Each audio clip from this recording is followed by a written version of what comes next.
Okay, I think we'll get started. So good morning, everyone, and a warm welcome to our Bump2Baby and Me Forum. I'm Kate Wall from Beta Technology in the UK, and we are a partner in the Bump2Baby and Me project, and I'll be your host for today's discussions. For those of you who have not joined one of our forums before, Bump2Baby and Me is a 5-year project funded by the European Research Programme Horizon 2020 and Australia's National Health and Medical Research Council. It's delivered by an international consortium of partners. The focus of the project is to undertake a randomised controlled trial to test a novel healthcare intervention during pregnancy and the first year after birth. The ultimate aim is to provide policymakers, healthcare decision makers, and health service commissioners with a cost-effective, evidence-based healthcare intervention to help prevent maternal and child diabetes. Throughout the project, these regular forum meetings will bring together policy and health stakeholders around a related topic or challenge. And the topic for discussion today is behaviour change. It's more than just willpower. We hope to not only raise awareness of the project, but also to gather stakeholder input, get to know one another and exchange information and mutual interest. So joining us today, we have international stakeholders representing academic, intermediary organisations and regional health representatives. So as always, before we get started, there's a little bit of housekeeping just to run through. So just to make you aware that for our future reference, the webinar is being recorded and transcribed. So the recording will be publicly available after the event. Could all participants please remain muted unless invited to speak, but please do feel free to leave your cameras on if possible, especially if you are speaking. You will be able to ask our speakers questions after all the presentations are finished. We will then open up the floor for a more general discussion. If you'd like to ask a question, then you can use the chat function or use the sort of raise hand emoji, and you can like any of the questions that are put in the chat by others that you wish to see answered, because then we can prioritise those if we become limited on time. And by all means, use the chat function for any other comments or observations. So the aim is that this is an interactive, informal networking event, which I know doesn't always feel as easy when the event is virtual, but I'm sure we'll all get involved and make the most of it. So please do use this session to raise any questions, share your experiences and knowledge, and to introduce yourselves to your fellow delegates. So today I'm very pleased to welcome our 5 presenters. Each presenter brings different insight and knowledge related to today's topic. Firstly, I would like to introduce to you Lucy Porter from the Centre for Behaviour Change at University College London. Thank you, Lucy.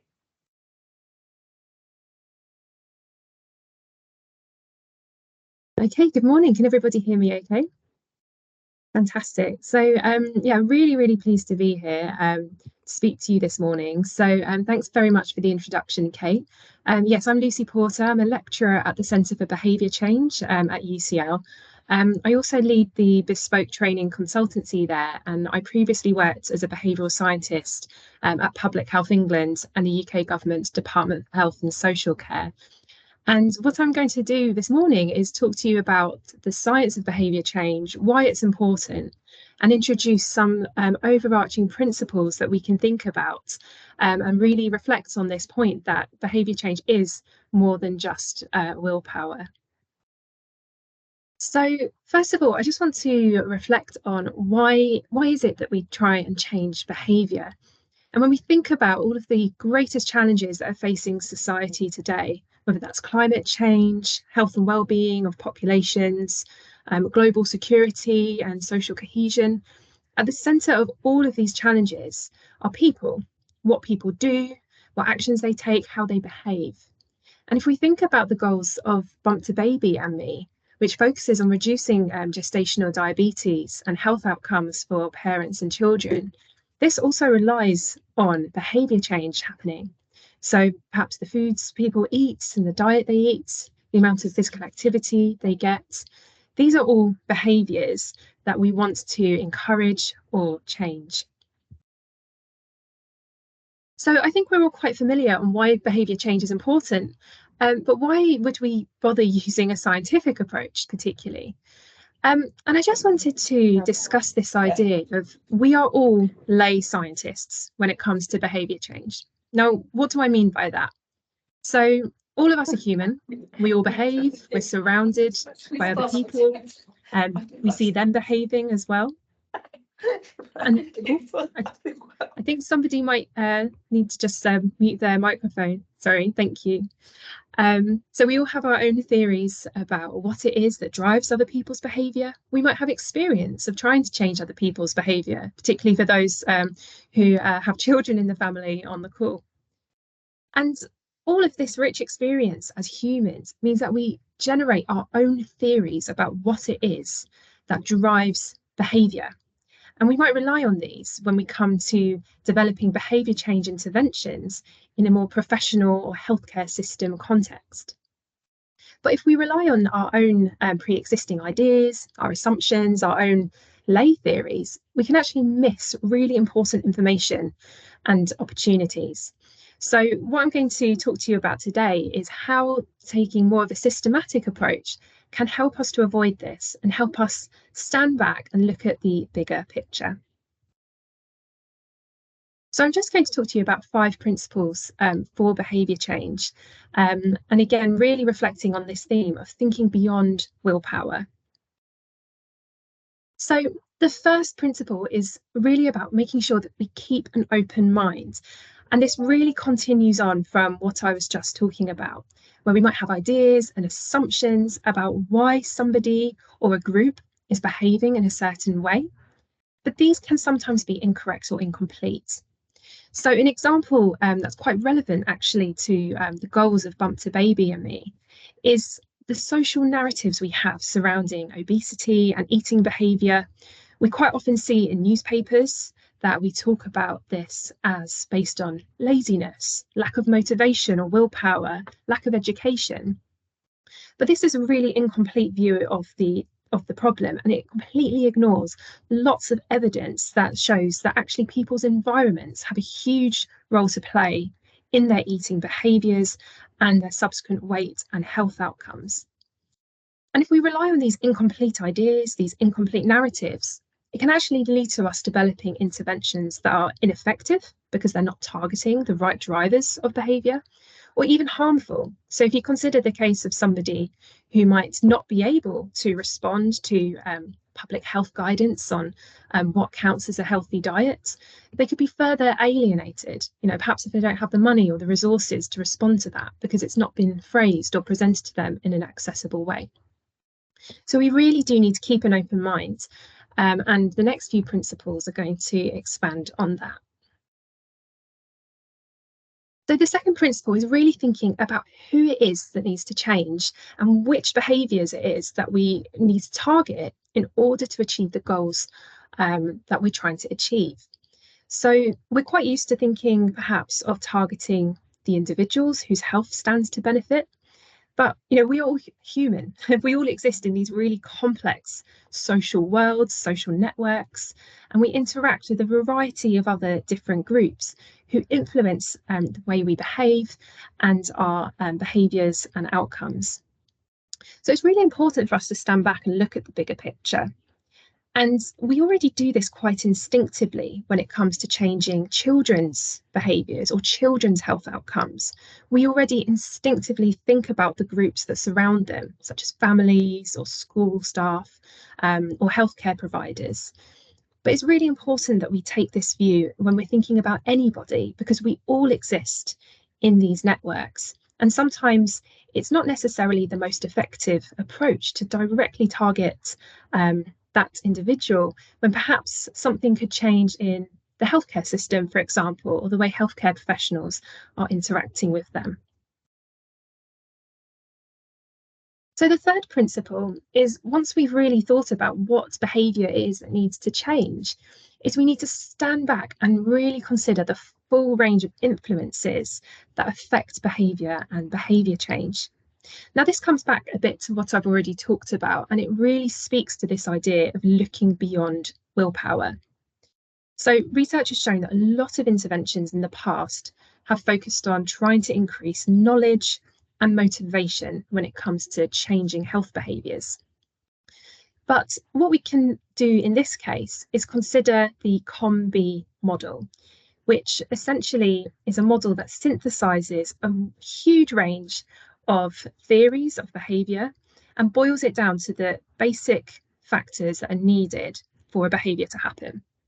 So you can see it on the screen, and COM-B is made up of capability, so that's factors within the individual, it's about their abilities, their skills, their knowledge. So that is all part of the equation. You can see motivation is also there, whether that's our conscious goals and beliefs, or it's our automatic motivation, by which we mean emotions, gut instincts, habits. But you can see there's also opportunity as part of this. And opportunity relates to people's wider social environments, the physical environments, their working and living conditions, whether they have enough money, do they have enough time, are the facilities and resources there for them to take this action. And it seems quite obvious to say, you know, of course somebody can't act on knowledge or motivation if they don't have the tools or the opportunity in their environment to do so. But this can sometimes get missed in interventions. So using a model like COM-B helps us to remember to consider behaviour in its context. Now, the fourth principle is really about making sure that the interventions we develop target those influences on behaviour. So if we've taken the time and the care to really explore what it is that drives a behaviour, perhaps using a model like COM-B, then it's really important that we actually base the interventions we design around this. So if you find that there is a barrier around somebody's working or living conditions, it's important that our interventions try and target those as much as they can. Of course, there's limited actions that we can take in different settings, and we only ever have, you know, the levers available to us. But sometimes it's also about just making sure that the advice we provide and the interventions we provide are sensitive to people's circumstances and are tailored for those.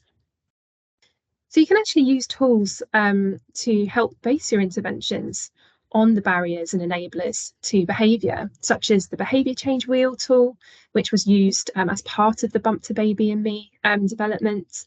You can also develop logic models as well to really make sure that you're thinking through what it is you think needs to change and connecting that to what you eventually develop.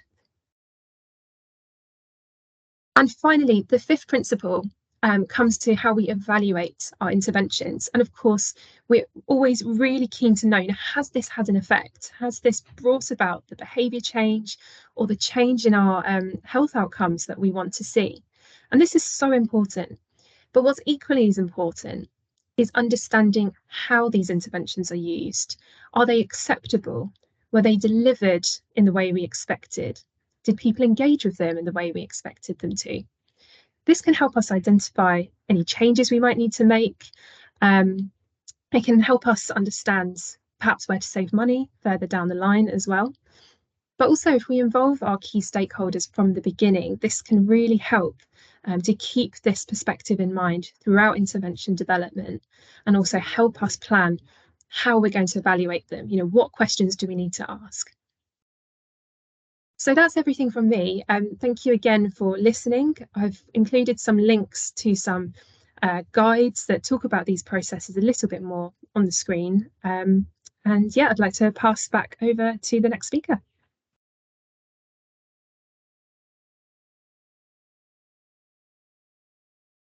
Thanks very much, Lucy. That was really interesting, and we really appreciate you taking the time to join us today. So next, I would like to introduce you to our project coordinator, Associate Professor Charlene O'Reilly from University College Dublin. Thank you, Charlene. Thanks very much. So, Lucy, thanks very much for your introduction. It's been really excellent hearing what you had to say, and I think it's nice that it aligns so well with what we're doing in Bump2Baby and Me. So, Just go on to the next slide. So just as an overview to the project, we have quite a lot of partners, as you can see there on the screen. And it's a 5-year project, as was introduced by Kate at the very start. And the idea behind it was to develop an evidence-based, effective system of care for the prevention of diabetes, overweight, obesity across the antenatal and postnatal settings, and to demonstrate the real-world implementation of that intervention. And so the Bump2Baby and Me Health Coaching Trial is really what sits at the centre of the Impact Diabetes Bump2Baby project. So who are the partners that are involved in the actual study and the overall project? Well, as you can see there in the purple colours are our partners, and they're involved in supporting the delivery of the intervention, but the project overall. And then you can see there are 4 clinical sites, one in Dublin, one in Bristol, one in Granada, and one in Monash, which is Melbourne, over in Australia. So a bit of a touching of all of the nations of the world, pretty much. So what does the actual Bump2Baby and Me intervention involve? So this is just a schema of the overall study. So you can see at the start, our 4 clinical sites used a gestational diabetes screening tool. And this uses commonly collected data in the first trimester to screen whether or not somebody is going to be at about a 30 to 40% risk of increased development of gestational diabetes. So if they scored to be in the risk range, they then were invited to take part in our study, and they were consented and randomized. And so there was 2 arms. There was the intervention plus usual care. And the intervention, as I'll describe in a moment, is the Bump2Baby and Me app with a personal health coach. And that occurred early in pregnancy, right the way through to the end of the first postpartum year when the baby was 12 months old. So that's an 18-month duration of an intervention. And the rest of the individuals were allocated to usual care. So what is in the Bump2Baby and Me study? So we have the app with the health coaching program, and if you're interested in the nitty-gritty, there's the QR code there to our protocol paper. But in essence, it was trained health coaches, and you're going to hear more of that in a moment, who supported women through their pregnancy, right the way through to postpartum when they've delivered, and for the first 12 months of life.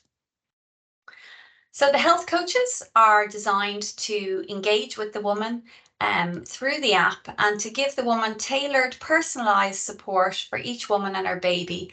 And the idea being that she's receiving the right information at the right time in a way that she actually can access no matter what time of the day it is. So what's in the application? Well, you can see here, this is just a screenshot of the Leva app. And what we were able to do in conjunction with working with Leva was develop up the program that exists, which has great support around goal setting, as well as develop a bespoke resource library that's really focused in on the key things that we know that are around the behaviours that we want to change. And so while weight management was a primary focus, we were also able to provide personalised support and coaching around diet, physical activity, sleep, and also infant feeding and physical activity. So where is the study up to now? Well, at the moment, we're entering into our analysis phase. We started to prepare the intervention back in 2020, which now seems a long time ago. We started our trial in 2021, and as you know, COVID was definitely in its peak around then. So we were impacted by COVID, but luckily, because our intervention was remote, we were able to deliver it all according to what we'd originally planned. And we finished our recruitment last year, and this year, just in October, we finished our last participant. So we're actually entering into our exciting analysis phase, and we're going to be continuing doing that into next year, where we hope to have our results released as well as our implementation action components. So as Lucy mentioned, it's important to measure beyond effectiveness. So we have built that into our study. So you're going to hear a lot more about the actual intervention as we go through from a health behaviour change side of things. So I might finish there, but if you are interested in following our journey, there are the links to connecting with us into the future.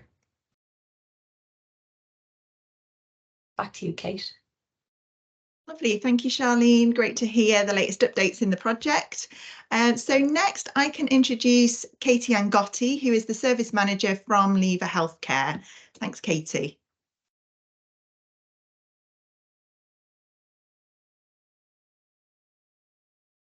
Hi everyone, my name is Katie Angotti. I'm service manager and coach team lead at Lever.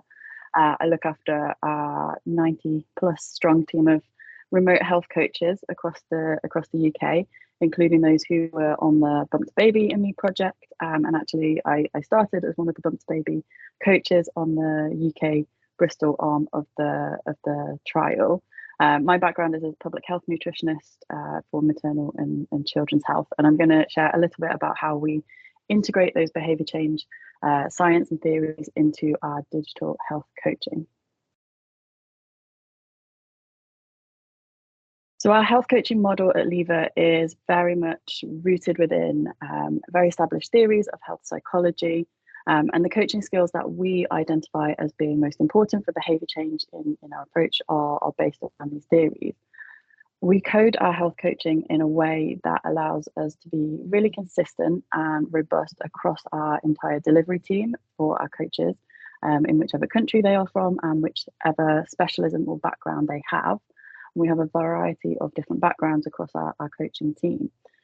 We provide them with a coaching guide which maps the different techniques used by coaches in both the live video calls that we have with participants and also our asynchronous video messaging interventions.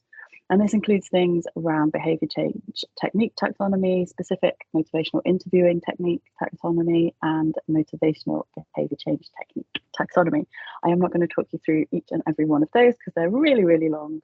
But I'm going to give you a bit of an overview of how we weave those into the different elements of our programme. Most of our health coaches come to us with these skills already, and actually what we do then is train them in how we can apply these skills around behaviour change and motivational interviewing into the Lever app specifically, as the nature of our asynchronous coaching in particular means that certain approaches might need to be adapted from how they might be applied in a live conversation setting. Our health coaches on the Bump2Baby and Me program have different backgrounds, from dietitian, nutritionist, exercise physiology, midwife, and health psychologist. So you can see the broad range of experiences that they bring.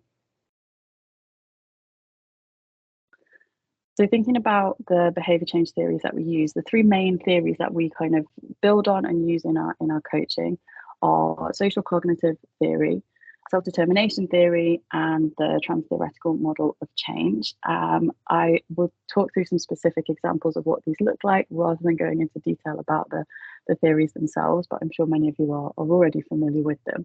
And elements of each of these theories are woven into all aspects of our programme, right from that initial live video consultation that coaches have with participants, to how goals are logged and registered in the app, and also how our coaches respond to written or video messages that they receive from participants across the course of the programme. So let's start with the live video initial call that people have. This is a really key component for the behaviour change relationship with our participants, between coach and participant. And it's really about establishing where perhaps in the stages of change cycle a person is, and actually just reflecting on what Lucy was saying about keeping an open mind. This is a really important part of where we can get to know someone, get to know a person and the challenges that they might be facing in their life, and really understanding what their reality is, right where they are right now, in order to then, as a coach, adapt the advice and support that are given throughout the programme. Self-determination theory recognises that we have external and internal factors which might affect our motivation over time, but that our motivation needs to be self-determined in order to sustain behaviour change. And in these live calls, coaches are able to draw out what that motivation might be for each individual participant embarking on the programme, and also for each of the specific changes that they identify that they may want to make. And we can then record these in the app for both the coach and then the participant to be able to look back on and refer back to and adapt over time. And what that might sound like in practice is asking lots of open questions, or using something like an importance ruler to gauge the relevance and importance of a change someone's identified, or asking questions which prompt someone to think about their reality now and look forward about what they may want to do in the future. We provide all our coaches with a structured guide which is coded for motivational interviewing techniques, and they're able to adapt and flex with this, but it's there as an outline to ensure consistency and compliance with the expected skills needed. What this looks like is each element of the live video call broken down into different sections with suggested wording and questions which can be adapted, but then a column which identifies the relevant motivational interviewing technique and whether or not we're talking about something that's relational or content based. So you can see some examples here of where we might use those open-ended questions and some ideas of what that might look like. So all of our coaches are trained and have this to hand when they're going through their initial video consultation. And again, it's about ensuring consistency, but making sure we don't miss any of those important steps that we identify are needed. So then we come on to goal setting. And goal setting takes place both in the live video consultation, but also in the app itself within the asynchronous messages that the coaches might send, and also by the participant themselves in the app. They may choose to set goals or change goals at any time. And the SMART model around goal setting is obviously a well-known framework for meeting many of the criteria for setting very effective goals according to social cognitive theory. But it also means that we're ensuring the goals are person-centered and attractive to the participant. At no point are we telling people what goals to set. It's about working with them and their reality to understand what's important to them right now in this moment and building on that throughout the programme. We know that continuous and effective goal setting supports people moving from that action to the maintenance phase of stages of change, as well as we can support them if they are experiencing any relapse in behaviours. When we are thinking about goals, we are thinking about long-term goals broken down into sub-goals, and that's because we know that these very long-term goals are quite difficult to engage with, particularly in the form of an app. When you're logging into something every day and interacting with it on a daily basis, we need to focus on those smaller sub-goals which build up to the long-term goal. And by having that live conversation with the coach at the beginning, a coach is able to really work with the participant to break that down. So moving from something like eating healthy to what that actually looks like in practice on a day-to-day basis. We know those goals have to be really reachable and achievable for that individual based on how they currently feel around their levels of self-efficacy. And again, this is where the open questions from the coach can come in really handy in helping people to make the goal more SMART and more specific for inputting into the app. The coach can also really talk to the member about how attractive that goal is to them and encouraging them as much as possible to set that goal themselves. So going into the app and writing their goal in their own words, it's really important that it's not a goal they choose from a list, but it's something they can clearly write in words that mean something to them, that they can relate back to and feels important to them. And if it is something that a coach suggests, then it needs to be something that's done collaboratively. So quite often we might find that people just really don't know where to begin and come at this initial consultation at a bit of a loss as to what a goal should be. And in this case, a coach might be suggesting some example ideas of what works for other people, but always with this collaborative aim of that being a starting point and making it really relevant and attractive to the member.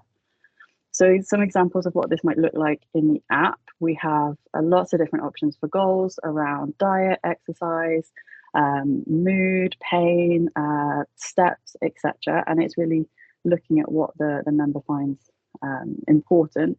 But in the case of the sort of diet goal, you can see at the top there, rather than talking about eating healthy or eating healthily for pregnancy, the coach will prompt the member to look more specifically, and we can really tailor that with the ability of the app. So for example, We can tailor the days of the week that the goal is visible for and active on, so people can really be quite time specific about when this goal is going to work for them.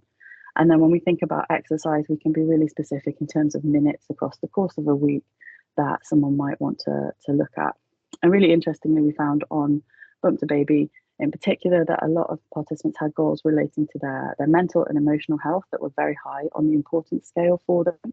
And so looking at how we could create smart goals around those things might have been around doing their hypnobirthing practice or journaling or accessing group support. And these are lots of things that we saw participants want to pop in the app.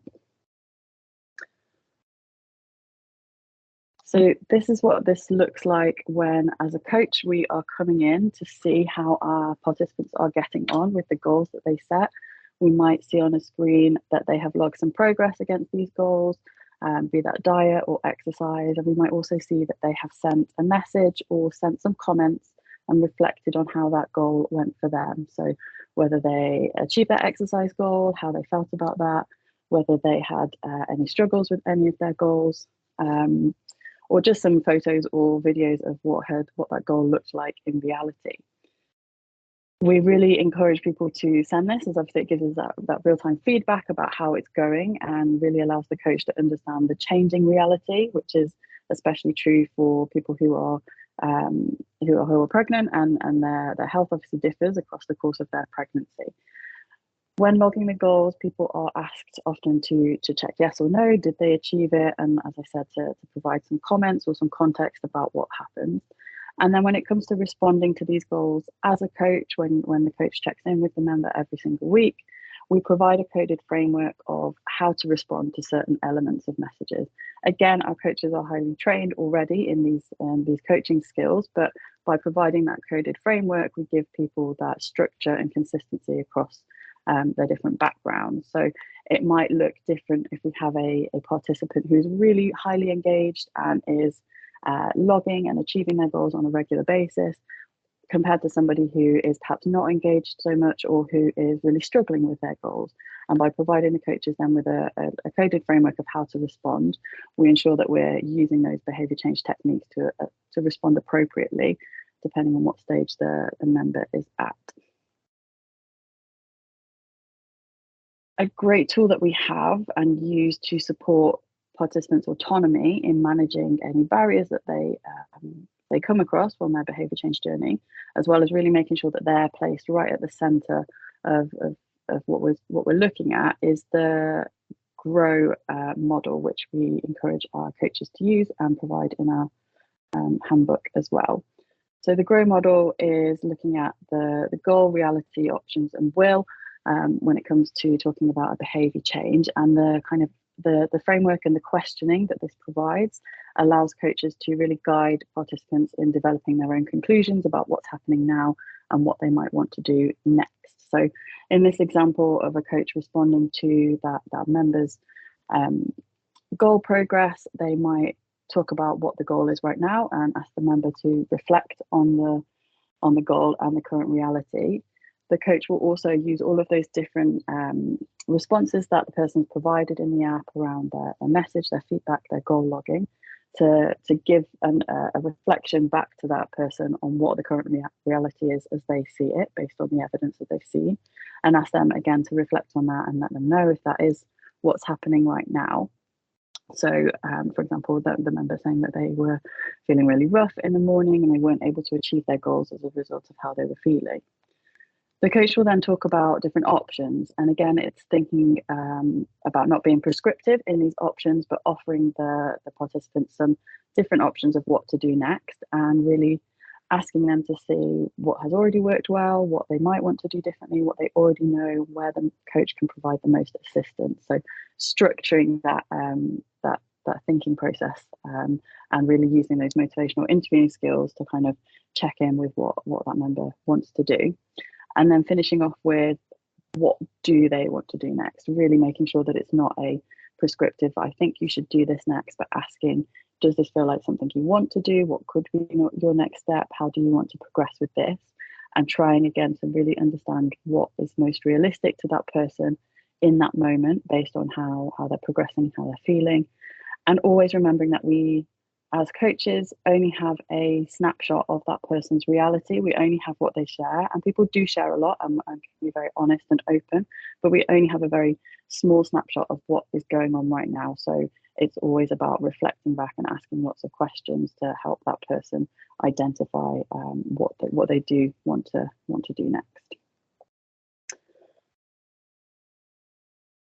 And then just in summary, really, because we have so many different elements of behaviour change theory going on at the same time, we use this figure to illustrate the interplay between the different theories of health psychology and the behaviour change strategies identified as most important to us, with our health coaches right at the centre of that, putting that kind of theoretical framework to practice across the course of this person's programme. So you can see there the stages of change model, how and when we kind of weave in the self-determination theory versus that grow model that I just mentioned, all with the health coach right at the center, being able to pull from these different techniques as and when they feel is most relevant to that person at any point in their journey.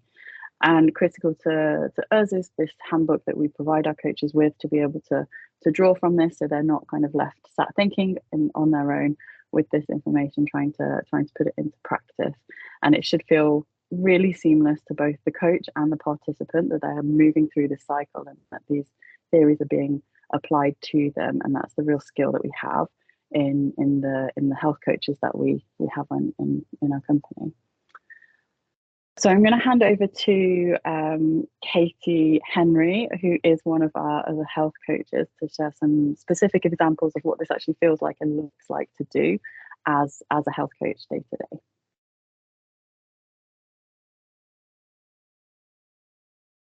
Thank you, Katie. So my name's Katie Henry. I am one of the senior health coaches with Lever, and I coached the Dublin arm of our ladies, and it was a great experience. It was really, really fabulous. So these were the particular challenges I found with dealing with pregnant or postpartum ladies, and it was all about providing a very supportive and understanding service. So we wanted to know it was unconditional support no matter what is going on.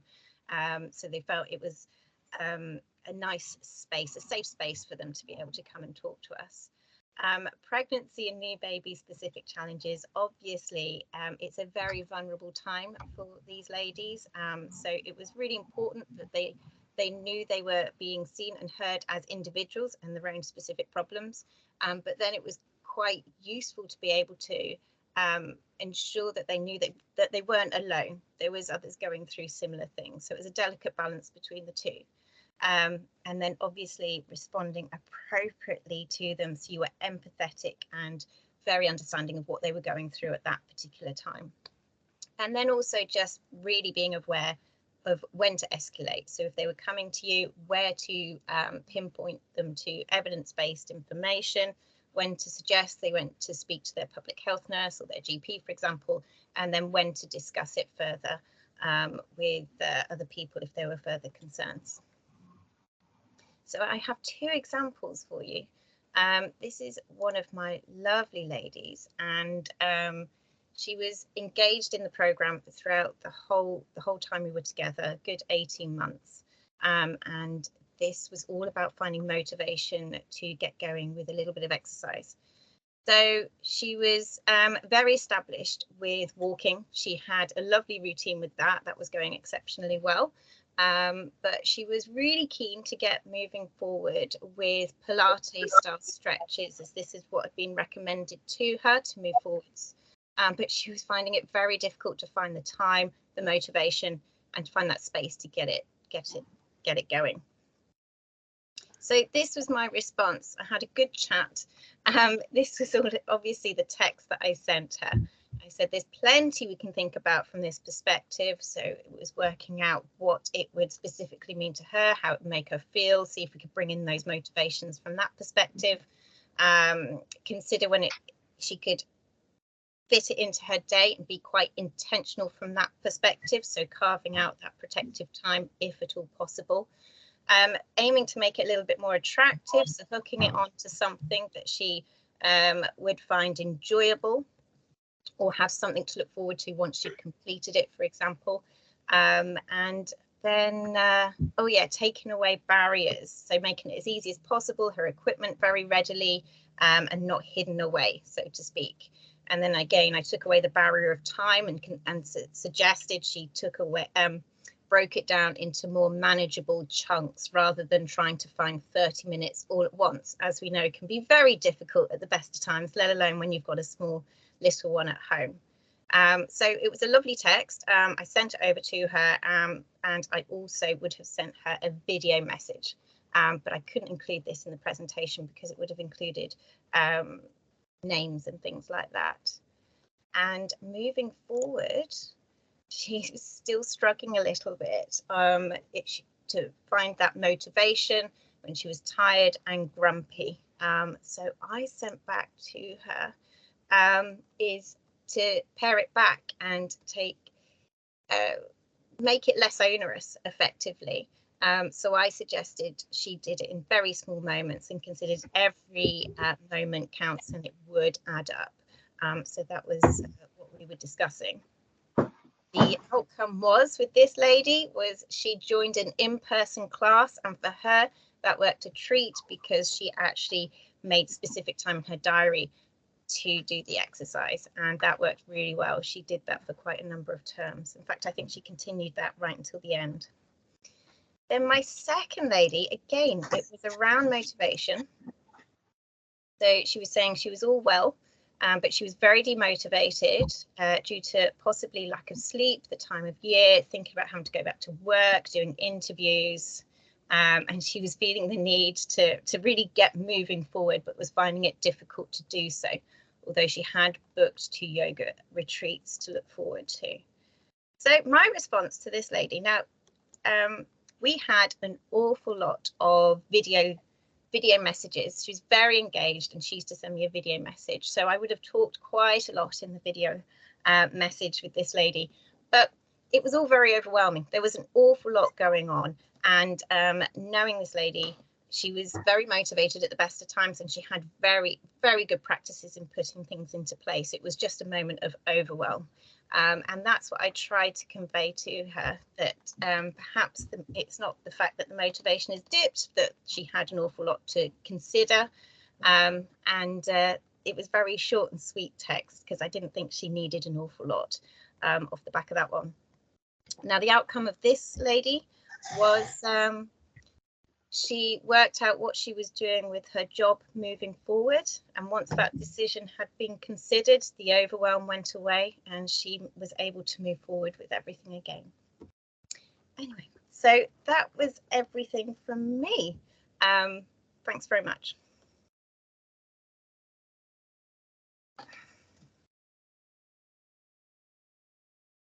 Oh, sorry, we've moved on. Yeah, so thank you very much to both the Katies there from Lever. That was really interesting. Give us a really good insight into how it worked in action. And so I would now like to introduce Elena Ray Valesco, who is an industrial PhD fellow in language psychology, who's working with Lever at the moment. Okay, thanks very much, Elena. Hello, and thank you, Kate. Yes, so like you said, my name is Elena. I'm currently finishing my industrial PhD at LIVA within 1 month.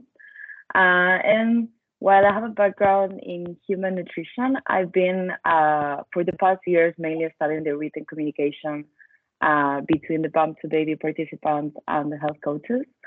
So today I'm here to tell you a little bit about how digital empathy works in action.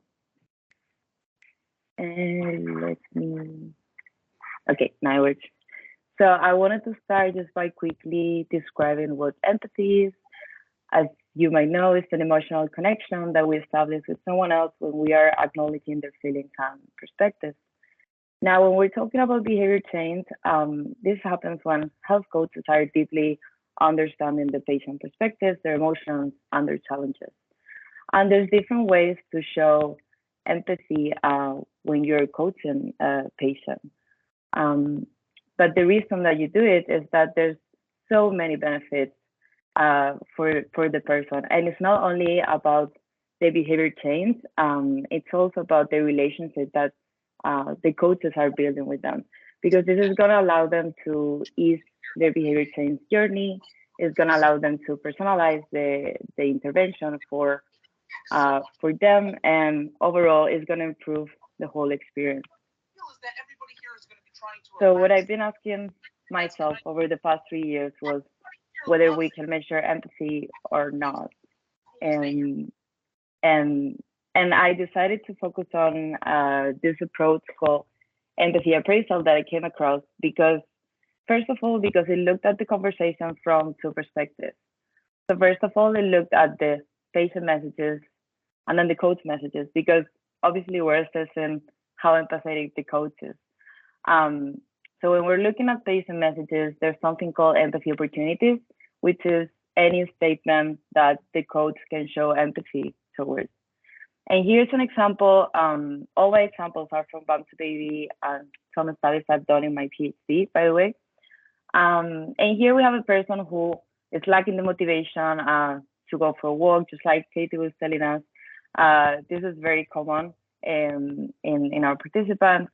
And this person is just really busy, and they're cooking a lot for the family, and it rains all the time.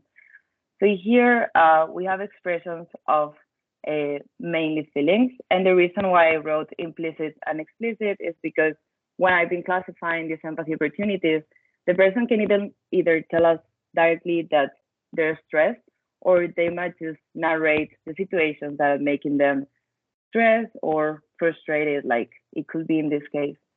And then when we're looking at the coach messages, the coding categories that Pound was using, even though it sounds redundant, it could be either responding to the cues or eliciting patient feelings and perspective. And here's another example where the coach is acknowledging the person's feelings, but they're also suggesting them to try yoga. So here they're also eliciting their perspective on trying yoga at home. But just because there are so many ways to be empathetic and respond to any of these messages, I conducted a coach study the past year with 10 LIVA coaches. So what I did was that I took 10 messages from Bump2Baby. I recruited 10 coaches, but one of them dropped out. So that gave me a sample of 90 messages to analyze, and they were all replying to the same messages. And here I was classifying the empathic responses and the behavior change techniques. Now I wrote those three because I've been looking at different frameworks, and like Katie mentioned, there's different taxonomies that we are using. But I decided to focus on the three elements that self-determination theory states. And you can see their competence, autonomy, and relatedness. This is called the psychological needs that self-determination theory states that everyone needs to get to fulfill the motivation to change the behavior. So there is a relationship between these needs and the behavior change techniques. But I wanted to quickly explain you what each of them means first. So the autonomy is about us having the freedom to do things our way, or to choose, for example, the sports we want to do. So it's that sense of freedom that we get. Regarding competence, it comes into place when we are feeling skilled, or when we feel like we're being successful in what we're doing. And this could be when we become really good at a sport, or we complete that really hard project we've been dealing with. And lastly, relatedness is our human desire for connection and belonging in our social lives. So it could be from being part of our family, from having other peers who are going through the same situation and as us. So like I said, these needs are linked to the behavior change techniques. So the teams of Teixeira and Gillison were identifying which target each technique was aiming for.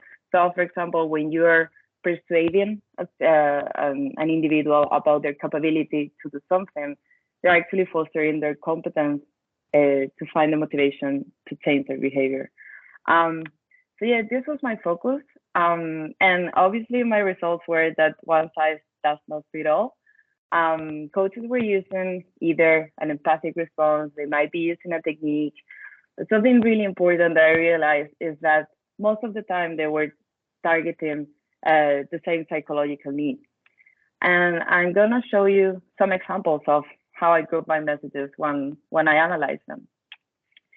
So we have this woman who was saying that the water intake had dropped, so they decided to put a reminder in their work calendar.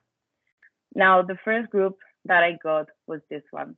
We have these three coaches who use their response just to praise the person, saying, this is such a good idea. This is great to make sure you get the habit again, and so on. Now, when we are praising the person, we're fostering both relatedness, our relationship with them, but also their competence, because they're saying, yeah, you're doing great, you had this idea, and this is the way to get into your habit. But there's also some variations like this too, where we have first the coach praising the person, and secondly, they're providing educational content. So you can see they're attaching a PDF or an article on that. Now, while these messages are fostering both relatedness and competence, I think we can say that they lean more towards improving the competence sense in the person. Then we have another one where the coach was praising the person and then they were asking about how this is going. And this time it's leaning more towards relatedness because they're showing interest in the person and they genuinely want to know how the person is doing with their water intake. And then we have another example where the coach is praising, then they give them another, they suggest them to use the Liva app and set a water goal, and then they ask them whether they think that will help. Now, this is going to promote the autonomy because in our framework or in the health coaching framework we've been using in Bump2Baby, the coaches don't tell the person what to do, but they guide them towards developing their own decisions and deciding what is best for them and what works best. And then the last example I wanted to show you was this one, which is the longest. And it's very interesting as well because firstly, again, the coach is praising the person. And secondly, they're asking the person to think of other strategies to keep their water intake up. And after that, the coach is giving them suggestions. And again, this message is covering all three needs, but it's also prompting autonomy just by asking the person to find their own ways to increase their water intake. Yeah, but what I want to say with all these examples is that, for example, this message, which is the longest one, covering all three needs, doesn't mean that is the best message because in the end, we don't know this person whose water intake has dropped. We don't know their background, and we don't know what relationship they had with their coach.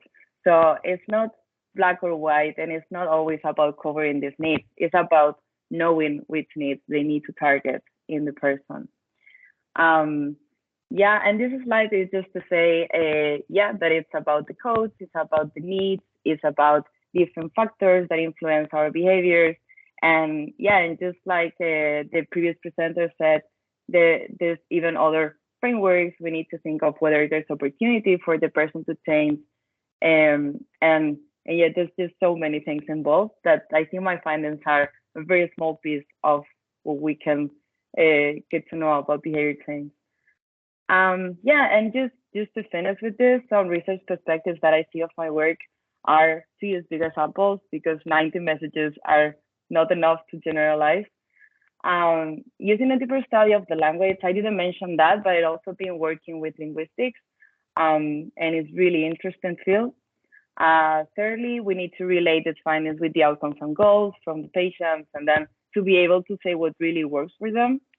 I hope to improve coaching fidelity and training with my PhD. And of course, if we get to train a model who does all this for us, we're definitely going to speed up the findings on the field.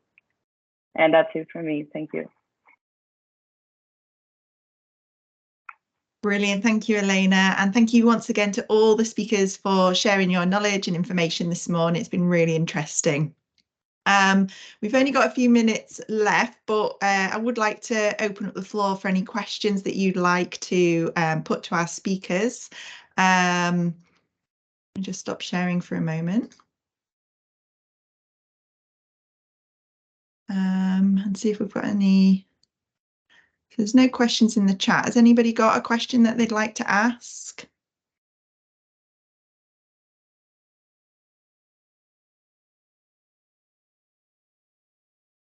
Joe's got her hand up there. Yes, Joe? Thanks, Kate. I've always got a question to ask. Thank you. That was really interesting, everybody. Just one kind of thought. The whole kind of conversation today has been about behaviour change and using that term. Do you or should you use that term when you're actually kind of supporting women, or does that have kind of like a negative meaning? So or do you use it a different kind of language? I don't know, it could be any of the speakers because answer that one. It's just kind of like you very much talk about the behaviour changing, and it's actually, do you frame it like that when you're actually talking to the women? So one of the coaches, or Lucy, I don't know whether you've got a response.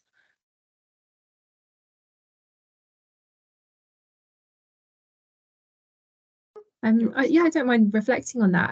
I'd be really interested to hear one of the coaches' perspectives. But yeah, I think you're right. I think this is, you know, purely based on a hunch, but I think sometimes when we talk about behaviour change, it can sometimes almost sound as if we're telling somebody, you know, oh, you have to change, you have to do something differently, rather than actually encouraging them to, you know, achieve their own goals and do something that's meaningful for them.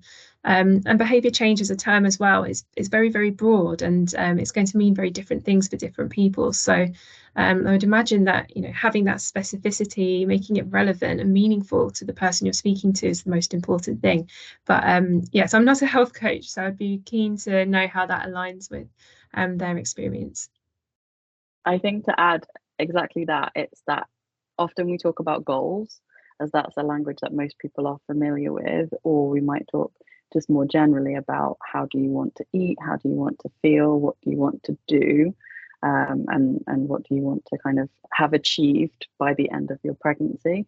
But in particular on this project, because it was a trial, we did perhaps slip more into that because we did have quite a few participants who came from a research or academic background anyway, and kind of were aware of behaviour change as a thing, and so we're more likely to use that language. So generally speaking, people follow the person's lead if that's what they're talking about, but it wouldn't necessarily be what you chose to speak about and speak in that way. It would be more of a goal-based conversation. Brilliant. Thank you. Ashleen's just put a question in the chat. Are there any plans going forward to build on or expand the coaching programme? Great work, brilliant to see the results. I suppose I could talk to that. Yeah, I mean, at the moment, we're focused really on evaluating it as it stands to see, does it hold water? Did it have the impact that it in theory should have had? So I suppose the evaluation piece is really important, and then also understanding it from the different perspectives of our stakeholders. So, you know, if it worked for one side, did it work for other parts of the system? So the health system where it was located, the other stakeholders that are involved, you know, so doing a really thorough evaluation, I think, is really important, but we would like to expand it further. So I suppose at the moment, yeah, we have a grant application in to potentially expand it, but it is based on the evaluation in its current state. Lovely, thank you. There's no more questions in the chat and we are at time, so I'm just going to bring that back up.